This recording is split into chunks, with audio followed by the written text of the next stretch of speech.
Olá amigos, sejam bem-vindos mais uma vez à nossa classe bíblica sobre o livro do profeta Daniel. Você que está aí em uma igreja, em um pequeno grupo, em um lar, abrindo a palavra junto conosco, aprendendo mais a respeito desse extraordinário livro. Hoje, dia 16 de fevereiro, chegamos ao nosso quarto tema. E eu quero lembrar você que serão 12 os temas que vamos estudar juntos aqui, todos os domingos. E depois desses 12 domingos de estudo, nós teremos uma semana muito especial, onde aprenderemos sobre vários temas a respeito da vida e do ministério de Cristo. Por isso você é muito bem-vindo. O quarto tema de nossa série que nós vamos estudar fala de um momento de muita provação para os amigos de Daniel, Ananias, Misael e Azarias. O tema que hoje vamos estudar, prova de fogo. E nós vamos ver no capítulo 3 do livro do profeta Daniel, uma experiência dramática, quando os jovens não se curvaram diante dos deuses que o mundo apresentou para eles. Eu quero convidar você então a orarmos para começarmos o estudo de hoje. E junto com os nossos amigos aqui, vamos abrir nossa Bíblia e descobrir a vontade de Deus para a nossa vida. Vamos orar? Pai Santo, obrigado por todas as bênçãos, por teu cuidado e pelo privilégio que temos de estarmos juntos para estudarmos mais da tua palavra. Abençoa-nos agora nesse estudo, te oramos em nome de Jesus. Amém. Tome sua Bíblia então, vamos começar o estudo de hoje que fala sobre prova de fogo. Você percebeu que nós temos usado aqui uma Bíblia personalizada do programa Bíblia Fácil. Você pode entrar em contato com a CPB, que é a Casa Publicadora Brasileira, para ter também essa revista. E ela acompanha 35 estudos sobre temas gerais da Palavra de Deus, que nós preparamos com muito carinho para você. O capítulo 3 do livro de Daniel, que hoje vamos estudar, narra uma história muito bonita. Mas para entendermos essa história, nós temos que voltar um pouquinho antes. Aqui nesse capítulo 3, nós vamos ver que há um paralelo entre Daniel e Apocalipse. Vocês se lembram que na semana passada nós estudamos sobre o sonho do rei Nabucodonosor com uma estátua? Vocês se lembram? Qual era o metal da cabeça da estátua? Ouro. E os peitos e braços? Prata. O quadril era de quê? Bronze. As pernas? Ferro. E os pés? Ferro e barro, exatamente. Agora eu quero saber o melhor, para vocês tirar 10. O que representava a cabeça de ouro? Que império? Império de Nabucodonosor. E como se chamava esse império? Babilônia. Babilônia. O que representava os peitos e braços de prata? Que império? Pérsia. A Medopérsia, certo? O quadril de bronze? Não, Roma, as pernas de ferro. O quadril representava a Grécia de Alexandre. As pernas, Roma dos Césares. E os 10 artelhos, as 10 tribos bárbaras que derrotaram o Império Romano. E finalmente 7 delas se tornam 7 países da moderna Europa. Vimos em isso na semana passada. Quando terminamos o capítulo 2, e olha para a sua Bíblia aí, qual foi a reação de Nabucodonosor diante deste sonho e da revelação que Deus deu a ele? Capítulo 2 de Daniel, versos 46 e 47. Então o rei Nabucodonosor se inclinou e se prostrou rosto em terra perante Daniel e ordenou que se lhe fizessem oferta de manjares e suaves perfumes. Disse o rei a Daniel: certamente o vosso Deus é o Deus dos deuses e o Senhor dos reis, e o revelador de mistérios, pois pudesse revelar este mistério. Você já pensou o homem mais poderoso da terra se prostrando diante do profeta Daniel e reverenciando a Daniel pela sabedoria? E ele complementa dizendo: o teu Deus é o Deus dos deuses, o Senhor dos reis, o revelador de mistérios. Que declaração extraordinária! Agora, esta impressão positiva na mente de Nabucodonosor durou quanto tempo? Qual é o espaço de tempo que nós temos entre o capítulo 2 e o capítulo 3 do livro do profeta Daniel? Bom, chegando ao capítulo 3, nós vamos perceber de que esta influência, ela já havia se desvanecido. Olha o que diz aqui capítulo 3, verso 1, Daniel 3, 1. O rei Nabucodonosor fez uma imagem de ouro que tinha 60 côvados de altura e 6 de largura. Levantou-a no campo de Dura, na província de Babilônia. Comparando o sonho que ele teve com a estátua, com a imagem que ele constrói agora, qual é a diferença que salta aos olhos? Quem descobriu? Microfone, por favor, pode pegar e fazer uso. Sim. Antes era ouro, Prata, bronze, bronze, fé. e agora é totalmente de ouro. Exatamente. Agora você também a responder, eu pergunto para você agora. Agora a pergunta é para você. Por que que ele fez uma estátua toda de ouro, se o sonho não era assim? Ele certamente se envaideceu bastante, não? E o que ele esperava com isso? Uma estátua toda de ouro. É se tornar eterno, talvez. Exatamente. Nabucodonosor esperava que o seu reino não passasse para outro. Se no sonho apenas a cabeça era de ouro e viria um segundo império, ele disse, não, eu vou fazer uma estátua toda de ouro, porque o meu império jamais passará. 9 anos, cerca de 9 anos, separam o capítulo 2 do capítulo 3. Ou seja, 9 anos depois do sonho, ele esqueceu todo aquele significado. E ele, achando que o seu império jamais passaria, ele fez uma imagem agora toda de ouro.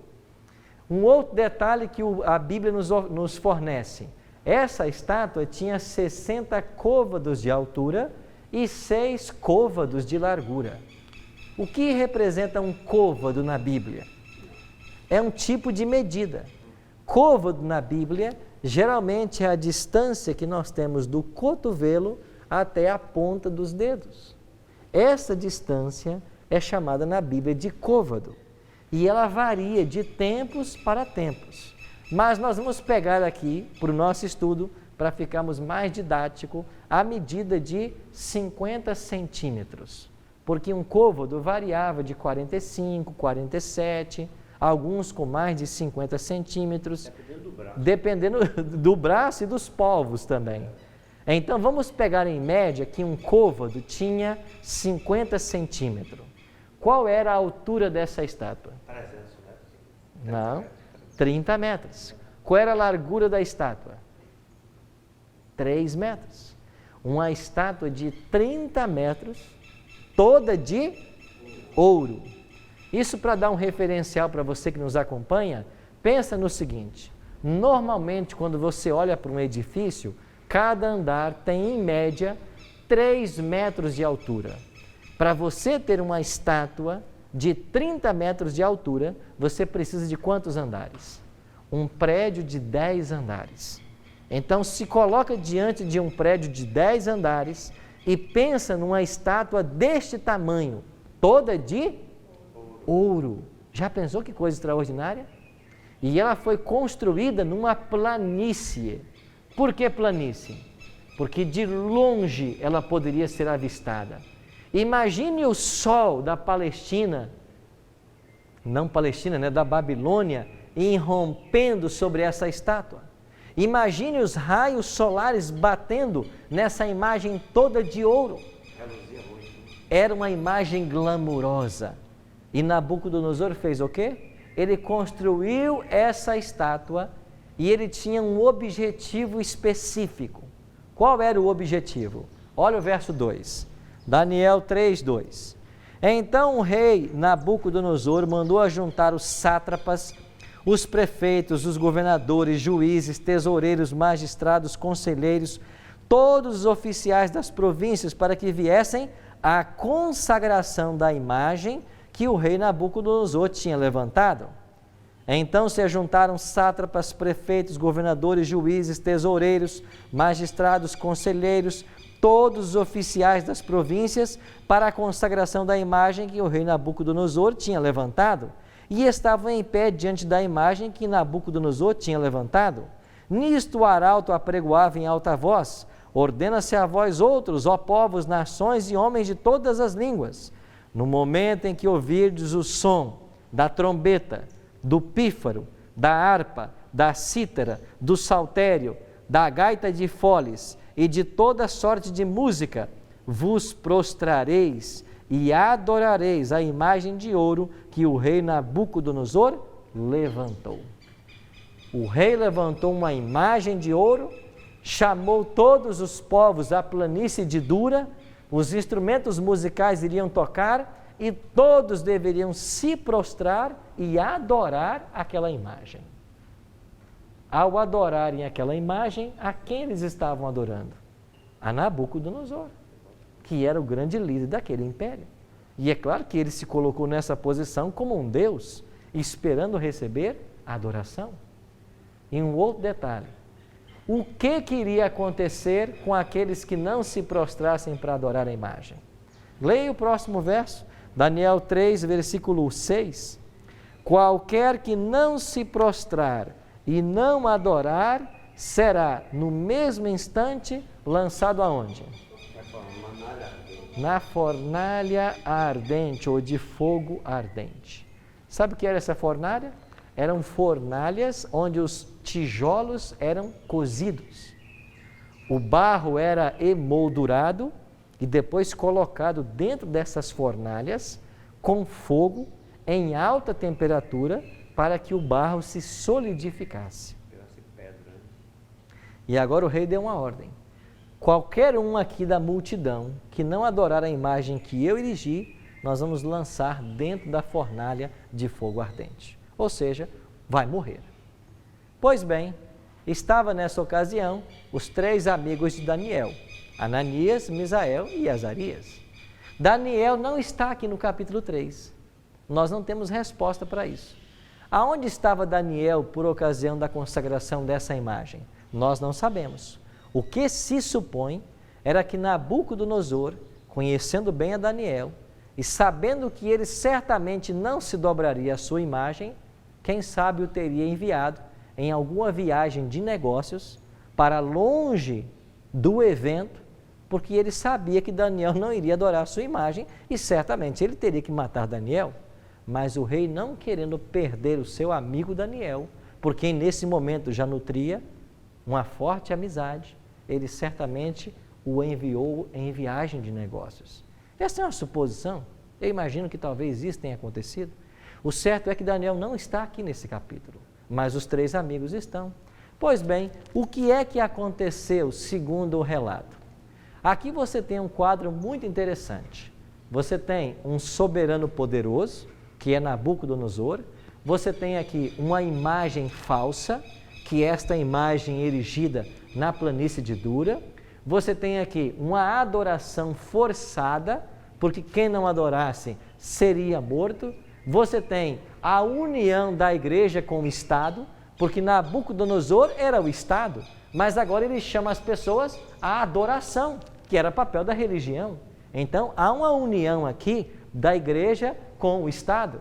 Você tem aqui também uma pena de morte para os dissidentes. Agora, esses 5 elementos que aparecem aqui em Daniel, capítulo 3, eles podem se repetir na história? Será que no futuro da humanidade, cenas como essa voltarão a acontecer? A Bíblia revela que sim. E aqui você vai aprender de que nós temos um paralelo entre o livro de Daniel e o livro de Apocalipse. Daniel, capítulo 3, está em paralelo com Apocalipse 13. E a mesma coisa que aconteceu no passado, ela voltará a acontecer no futuro. Você quer ver a prova? Abra sua Bíblia em Apocalipse 13. Dê uma olhadinha para os versos interessantes que temos aí. E vamos traçar um paralelo entre Daniel 3 e Apocalipse 13. Bem no finalzinho da Bíblia, na página 208. Página 208, porque nós vamos começar a ler a partir do verso 11. Apocalipse 13, verso 11, página 208. Você que em casa nos acompanha, a paginação talvez não confira, mas vamos ler Apocalipse capítulo 13, versículos 11 em diante e estabelecer um paralelo entre a imagem do capítulo 3 de Daniel e os eventos do capítulo 13 de Apocalipse. Olha que interessante esse paralelo.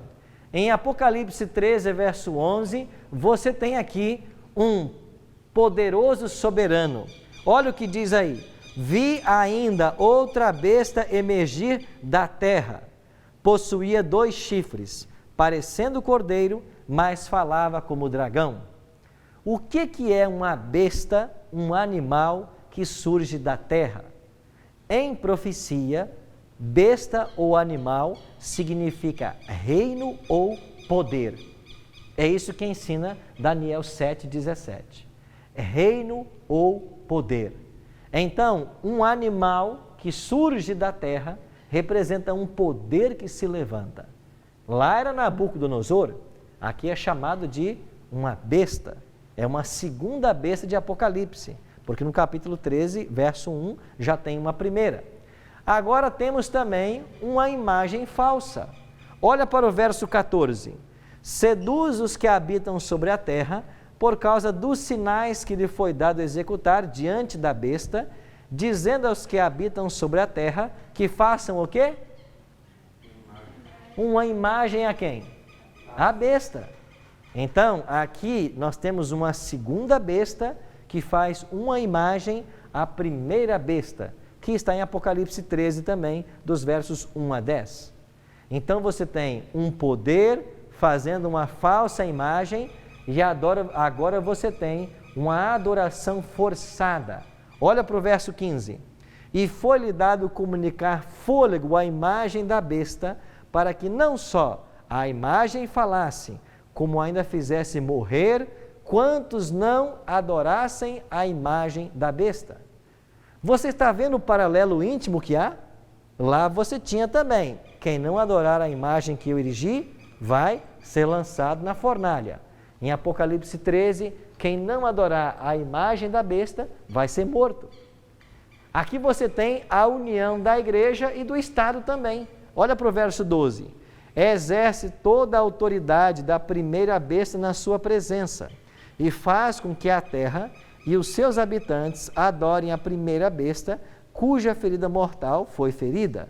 Exerce toda a autoridade, não apenas uma autoridade política, como religiosa, porque está desafiando as pessoas à adoração. E você tem aqui também uma pena de morte, versículo 15. Todos que não adorassem a imagem, eles deveriam ser mortos. Ou seja, o incidente de Daniel capítulo 3, ele vai se repetir na história. Nós seremos confrontados também com o tema da adoração. E quando chegar esse momento que está no futuro, quem não adorar a este poder, a esta besta de Apocalipse 13, vai se tornar digno de morte. Abra sua Bíblia em Daniel capítulo 3 e vamos descobrir o que fizeram esses jovens. Daniel, capítulo 3, vamos começar lendo a partir do verso 8. Assim diz a Bíblia. Ora, no mesmo instante, se chegaram alguns homens caldeus e acusaram os judeus. Disseram ao rei Nabucodonosor, ó rei, vive eternamente. Tu, ó rei, baixaste um decreto pelo qual todo homem que ouvisse o som da trombeta, do pífaro, da harpa, da cítara, do saltério, da gaita de foles e de toda sorte de música, se prostraria e adoraria a imagem de ouro. E qualquer que não se prostrasse e não adorasse, seria lançado na fornalha de fogo ardente. Há uns homens judeus que tu constituíste sobre os negócios da província de Babilônia, Sadraque, Mesaque e Abednego. Estes homens, ó rei, não fizeram caso de ti. A teus deuses não servem, nem adoram a imagem de ouro que levantaste. Interessante que quando Os instrumentos musicais tocaram, a multidão se prostrou diante da estátua, mas 3 jovens não se prostraram. Sadraque, Mesaque e Abednego. Estes são seus nomes babilônicos. Lembra que o nome hebreu deles era Ananias, Misael e Azarias. Logo apareceram os denunciadores e disseram assim para o rei: você não deu uma ordem de todo mundo se prostrar? Aqueles judeus que você colocou como chefe de províncias, eles não se prostraram. Eles tinham uma rixa muito grande com esses judeus. Por quê? Porque eram estrangeiros. Eles eram escravos, cativos. Mas por causa da fidelidade deles a Deus, eles foram conquistando posições políticas em Babilônia. E os outros caldeus, os outros políticos, não gostavam disso. Logo foram denunciar ao rei.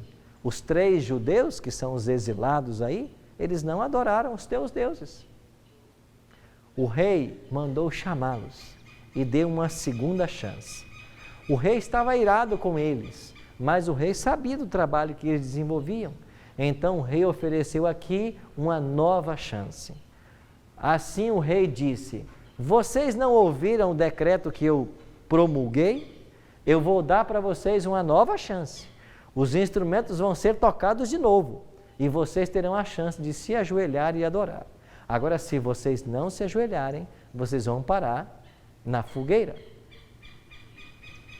O que aconteceu? Qual foi a resposta que esses jovens eles deram para o rei? Acompanha comigo aqui. Responderam Sadraque, Mesaque e Abednego ao rei: ó Nabucodonosor, quanto a isto, não necessitamos de te responder.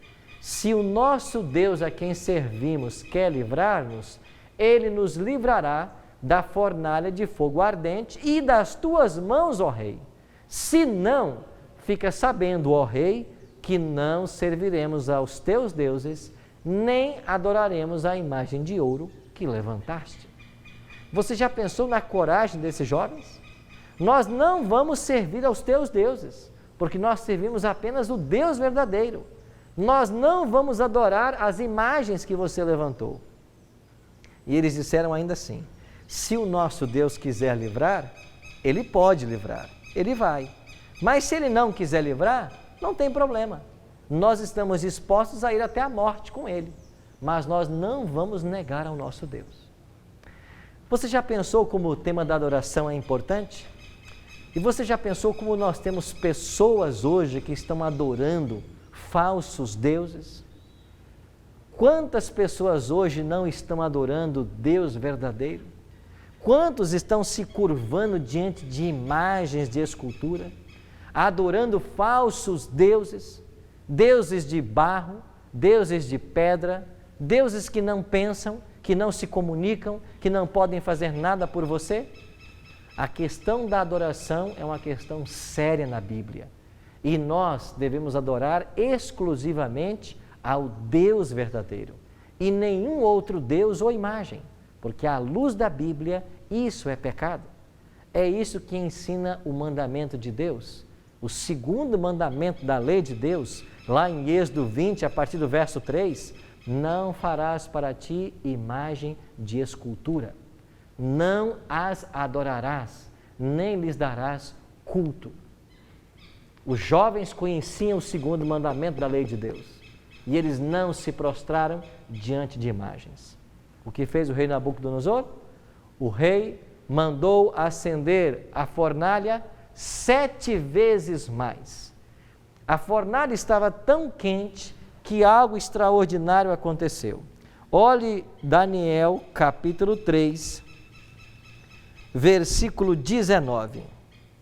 Então Nabucodonosor se encheu de fúria e, transtornado o aspecto do seu rosto, contra Sadraque, Mesaque e Abednego, ordenou que se acendesse a fornalha 7 vezes mais do que se costumava.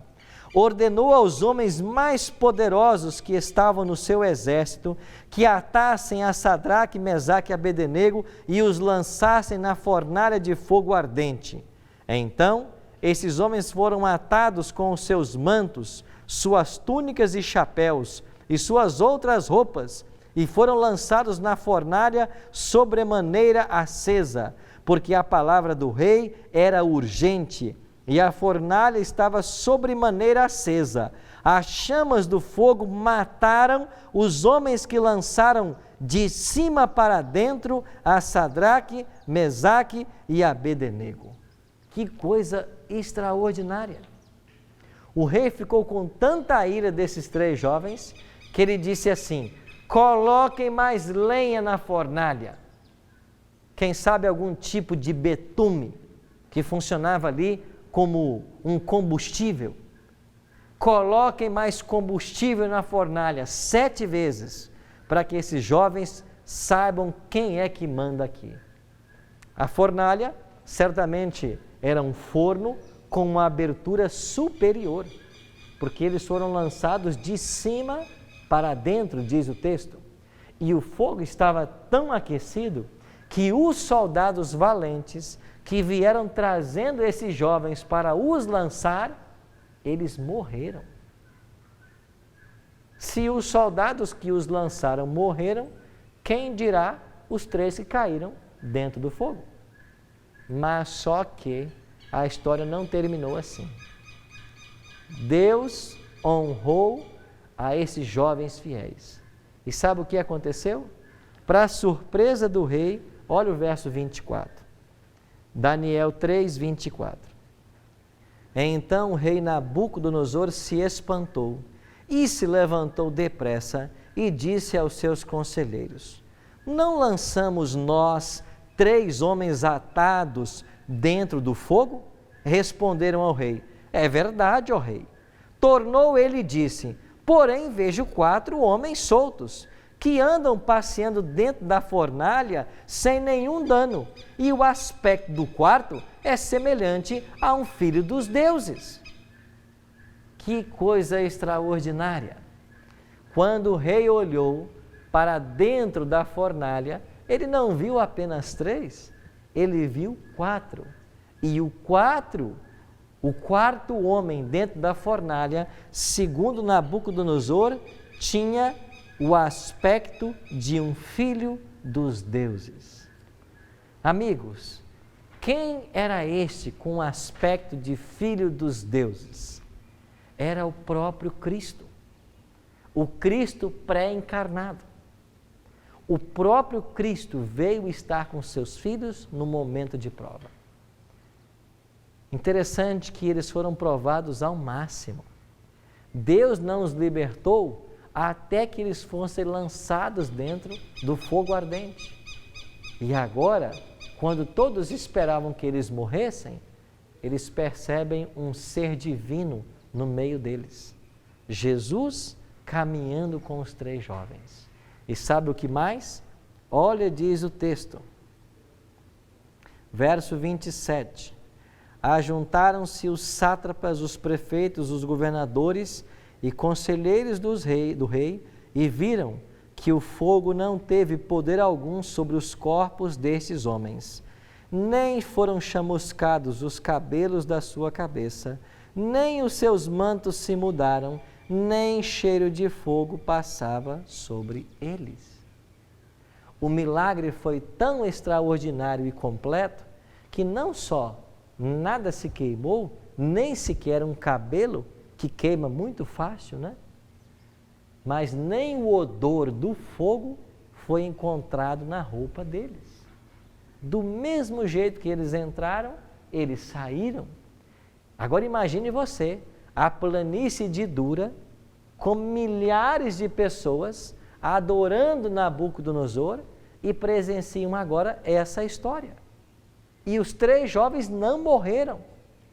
Isso impressionou tanto a multidão e ao rei, que o rei baixou um decreto. Olha aqui o que o rei fez, a partir do verso 28. Falou o rei Nabucodonosor e disse: bendito seja o Deus de Sadraque, Mesaque e Abednego, que enviou o seu anjo e os livrou, os seus servos, que confiaram nele, pois não quiseram cumprir a palavra do rei, preferindo entregar o seu corpo a servirem e a adorarem a qualquer outro Deus, senão o seu Deus. Portanto, faça um decreto, pelo qual todo o povo, nação e língua, que disser blasfêmia contra o Deus de Sadraque, Mesaque e Abednego, seja despedaçado, e as suas casas sejam feitas em monturo, porque não há outro Deus que possa livrar como este. Você já imaginou o homem mais poderoso da terra, Nabucodonosor, no auge do seu poder, diante de milhares de representantes políticos de toda a terra, ele baixar um decreto e dizer assim: quem disser qualquer coisa contra o Deus desses jovens, seja despedaçado, e a sua casa, a sua família, sejam destruídos, porque não há um Deus que possa livrar como este Deus. Por que você perguntou no início do estudo de Daniel? Deus permitiu que o seu povo fosse escravo. Era para influenciar este rei e para que através deste rei o reino fosse influenciado. Você já imaginou se um líder de uma nação como o Brasil emitisse um decreto para que todos os brasileiros adorassem apenas o Deus verdadeiro? Você já imaginou se o líder de uma grande nação do mundo como os Estados Unidos promulgasse um decreto para que todos adorassem ao Deus verdadeiro? Você já imaginou se os líderes do mundo inteiro incentivassem seus cidadãos a adorar e servir somente ao Deus verdadeiro? Esse planeta seria diferente, porque o Deus verdadeiro nos leva a amar e respeitar o próximo. Acabariam as desigualdades sociais, as injustiças, mas é claro que eu estou falando de uma situação hipotética, porque isso de fato não vai acontecer. De fato, hoje, o que vai acontecer é uma experiência parecida, em que a nossa fé será provada. E nós teremos que nos posicionar, se vamos ficar ao lado do Deus verdadeiro ou se vamos nos prostrar a outros falsos ídolos. Jesus disse em Mateus 24 que viriam muitos falsos cristos, dizendo eles serem o Cristo. Mas Jesus falou: cuidai, não vos assustei. Quando disserem ei-lo aqui, ei-lo ali, não saiais, não creiais. Muitos virão em meu nome, dizendo, eu sou Cristo, e enganarão a muitos. E hoje o que nós mais temos são pessoas dizendo-se ser o Cristo ou prometendo ser libertador. A palavra de Deus deixa claro para nós que nós precisamos permanecer fiéis a Deus, independente das circunstâncias. Esses jovens, eles estavam dispostos a pagar com a própria vida o preço da sua fidelidade. E hoje? Qual é o preço que nós somos chamados a pagar? Essa história está em paralelo com Apocalipse 13. Daqui a pouco vai se levantar também um poder, segundo Apocalipse 13. E esse poder vai levar os habitantes de toda a terra a adorar uma falsa imagem. Esta falsa imagem vai ser colocada no lugar de Deus. E todos nós teremos que fazer nossas escolhas. Diante disso, qual será a nossa decisão? Qual será a nossa postura? Nós vamos possuir uma fé como esses jovens que disseram assim: fica sabendo, ó Rei, que se o nosso Deus quiser livrar, Ele vai nos livrar. Mas se Ele não quiser, nós não serviremos aos teus deuses. E nós não vamos adorar as imagens de escultura que o Senhor erigiu. Eles estavam dispostos a ir até a morte, mas seriam fiéis a Cristo. Em todos os tempos da história, houve fiéis de Deus que preferiram a morte do que voltar atrás e renunciar ao seu Deus. Eu tenho aqui comigo um livro muito interessante do escritor John Foxe. Esse livro, intitulado O Livro dos Mártires. Esse livro fala sobre a história de vários personagens, de vários homens ao longo das eras que entregaram suas vidas por amor à verdade. Uma das histórias que John Foxe registra é sobre Policarpo, um homem que era bispo na cidade de Esmirna, nos primeiros séculos da história cristã.